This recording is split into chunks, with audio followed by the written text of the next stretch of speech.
سلام، به بانک فیلم خوش اومدید. اینجا هر روز ساعت 7 عصر پرده ها رو کنار میزنیم تا به عمق تاریکی و دنیای ترس قدم بذاریم. اگه از اون دست تماشاگرایی هستی که عاشق هیجان خالص، دلهره و لحظه های نفسگیر هستن و به فیلم های علاقه داری که با دیدنش ضربان قلبتو بالا میبرن و نفستو در سینه حبس میکنن، اینجا جای توه. ما سراغ فیلمایی میریم که مرز واقعیت و کابوس رو محو میکنن. فیلمایی که تا ساعتها بعد از تموم شدن داستان و تصاویرشون از ذهنت بیرون نمیرن. پس با ما همراه شو تا با هر فیلم دنیای تازه‌ای از وحشت رو تجربه کنی و با لایک، کامنت و اشتراک گذاری بهمون انرژی بده تا این سفر به دنیای دلهره رو با هم ادامه بدیم. 8 people live in this house. امروز قراره با هم بریم سراغ یکی از مورد انتظار ترین فیلم‌های ترسناک سال، یعنی فیلم احضار، آخرین مراسم یا همون The Conjuring Last Rites. این فیلم که به نوعی آخرین پرده از داستان زوج محقق ماوراءالطبیعه اد و لورن وارن هست، قراره یه خداحافظی حسابی با این مجموعه پرطرفدار داشته باشه. از سال 2013 که اولین فیلم احضار The Conjuring اکران شد، این فرانچایز موفق شد یه دنیای سینمایی بزرگ و پردرآمد بسازه که شخصیت‌های ترسناکی مثل آنابل و راهبه رو بهمون معرفی کرد. تا حالا این مجموعه تونسته بیش از 2 میلیارد دلار در باکس آفیس بفروشه و این یعنی مردم واقعا عاشق این داستانا هستن. حالا مایکل چاوز که قبلا فیلم‌های احضار، شیطان مرا وادار کرد و راهبه 2 رو ساخته بود، برگشته تا این بار این داستان رو به پایان برسونه. بازیگران اصلی ما پاتریک ویلسون در نقش اد وارن و ورا فرمیگا در نقش لورن وارن هستند. امضای این فرانچایز. و باید بگم که شیمی بینشون مثل همیشه عالیه. علاوه بر اینها بازیگران جدیدی مثل میا تامبلینسون در نقش جودی وارن، دختر اد و لورن، و بن هاردی در نقش تونی اسپرا، داماد آینده خانواده هم به این جمع اضافه شدن. 8 people are not crazy.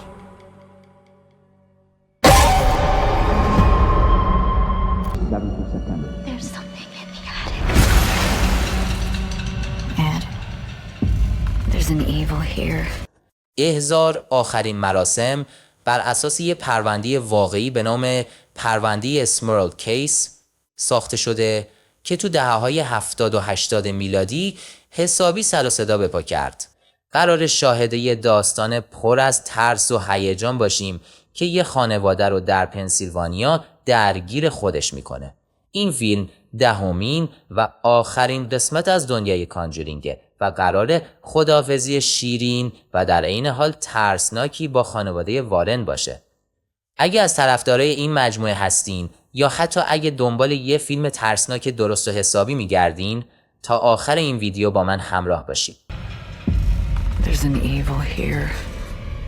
Something I've felt before. It's the first one that we ever encountered. We were young. We were scared. همونطور که میدونید مجموعه کانجورینگ بر اساس پرونده های واقعی زوج متخصص در امور ماوراءالطبیعه یعنی اد و لورن وارن ساخته شده. این قضیه در دهه 1980 در وست پیتستون، پنسیلوانیا اتفاق افتاد. خانواده اسمورل شامل جک و جنت به همراه 4 دخترشون و پدر بزرگ و مادر بزرگ پس از آسیب دیدن خونشون در طوفان معروف اگنس به یک خانه 2 طبقه قدیمی در خیابان چیس نقل مکان کردند. آگوست 1973 بود که اونها داستان اتفاقات عجیب رو تعریف می‌کردند.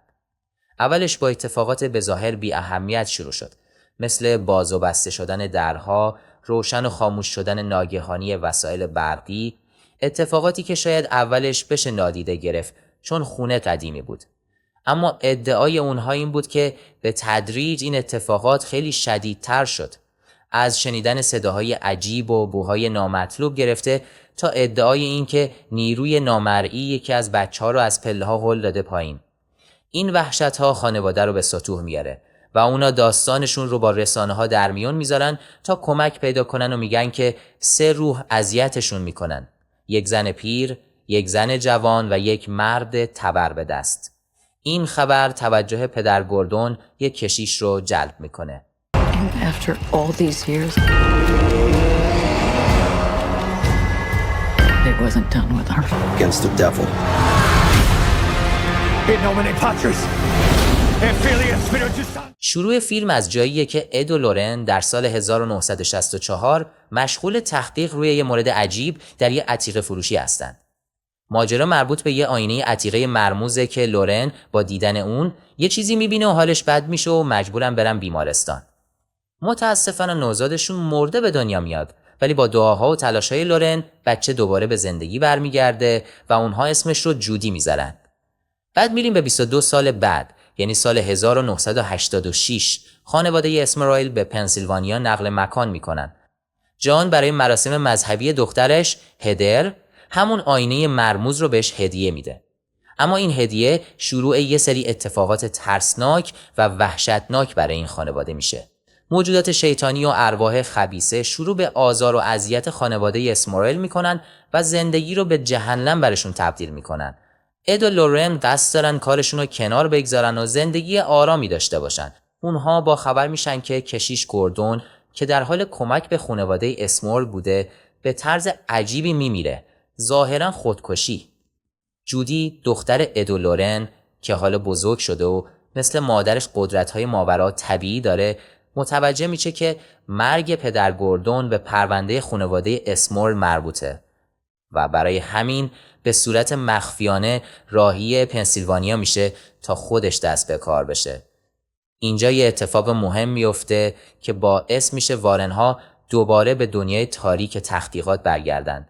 اونها میفهمن که این آینه همون شیء نفرین شده‌ای هست که 22 سال قبل زندگی خودشون رو به خطر انداخته بود و حالا دخترشون جودی درگیرش شده. حالا باید جلوی این نیروی شیطانی رو بگیرن تا جودی رو نجات بدن و این آخرین نبرد اونهاست. خب از اینجا بعد اسپویلر.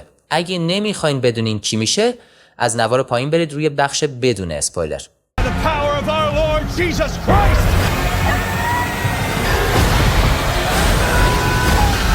وارنها برای کمک به دخترشون جودی وارد ماجرا میشن. لوراین میفهمه اون 3 روح فقط پوشش هستن و یک شیطان قوی تر پشت قضیه است که به آینه ربط داره و دنبال جودیه. جودی در نهایت با قدرت‌های خودش منشأ این نیرو رو در همون آینه پیدا میکنه، اما در همین حین مورد حمله قرار میگیره و از پله‌ها به پایین پرت میشه و بیهوش میشه. وارنها آینه رو پیدا میکنن و متوجه میشن که همون شیطانی هست که قبلا در سال 1964 باهاش روبرو شده بودن.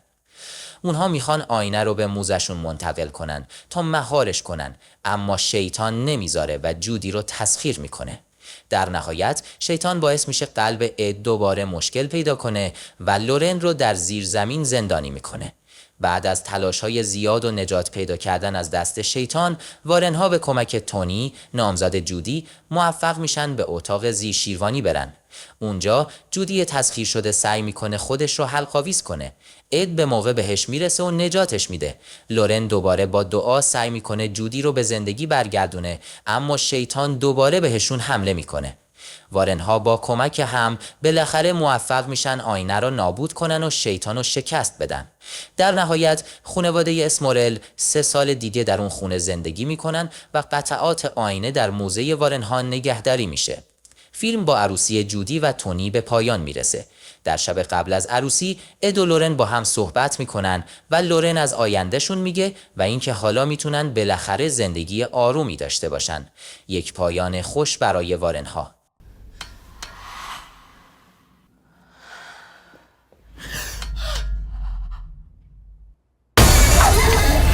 فیلم احضار آخرین مناسک با اینکه برچسب بر اساس پرونده اسمرف رو داره، اما تغییراتش خیلی اساسیه.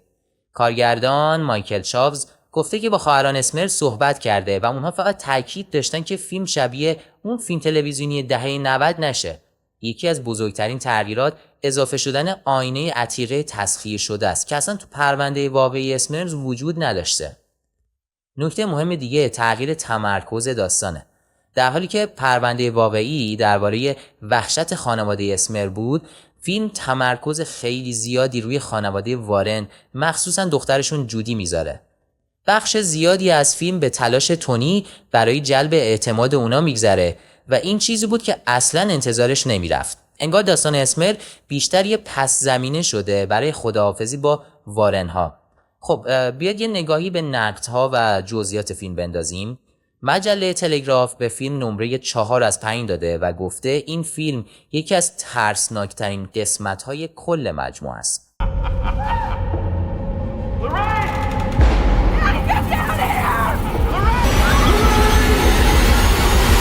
فیلم احضار آخرین مناسک در گیشه فوق‌العاده موفق بود. فروش افتتاحیه 84 میلیون دلاری در آمریکا رکورد کل مجموعه احضار رو زد و فروش جهانیش از 332 میلیون دلار گذشت و پرفروشترین فیلم کل این فرانچایز شد.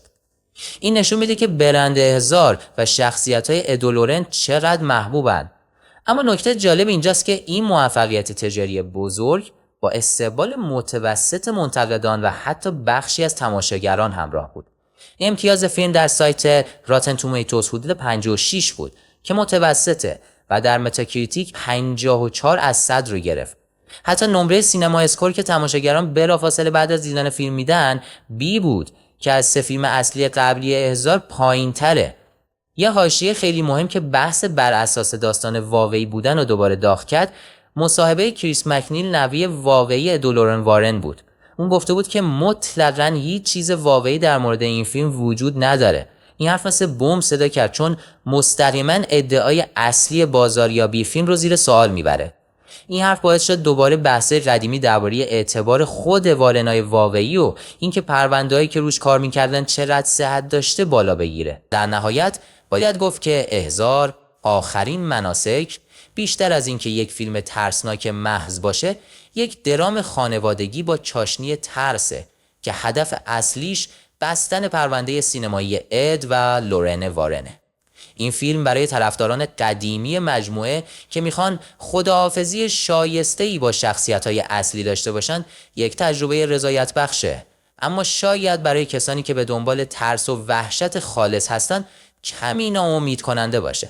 با این حال موفقیت تجاری فیلم نشون میده که این فرمول هنوز هم برای مخاطبان جذابه و به نظر میرسه که این فیلم پایانی قابل قبول برای این مجموعه محبوبه.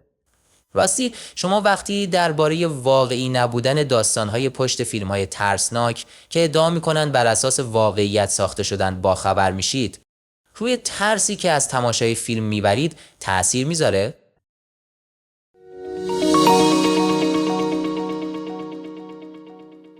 امیدوارم از این فیلم لذت برده باشید و تونسته باشه شما رو به فکر فرو ببره. اگه از این نوع فیلم‌ها که بیشتر روی وحشت و تعلیق تمرکز دارن خوشتون میاد، حتما کانال دنبال کنید. ما هر روز با یه فیلم خاص دنیای تازه‌ای از ژانر ترس رو بهتون نشون میدیم. نظرتون درباره این فیلم چی بود؟ آیا تونست شما رو بترسونه یا به فکر فرو ببره؟ چه نوع وحشتی بیشتر بهتون میچسبه؟ ترس از ناشناخته‌ها، وحشت‌های روانی یا هیجان فیلم‌های اسلشر؟ اگه فیلم خاصی مد نظرتونه بگید و نظرات و پیشنهاداتتون رو توی کامنت ها برای ما بنویسید، چون بازخورد شما مسیر محتوای ما رو میسازه. لایک، کامنت و اشتراک گذاری ساده ترین راه حمایت از ماست. مرسی که تا اینجا با ما بودید. منتظر دلهره های بعدی بانک فیلم باشید.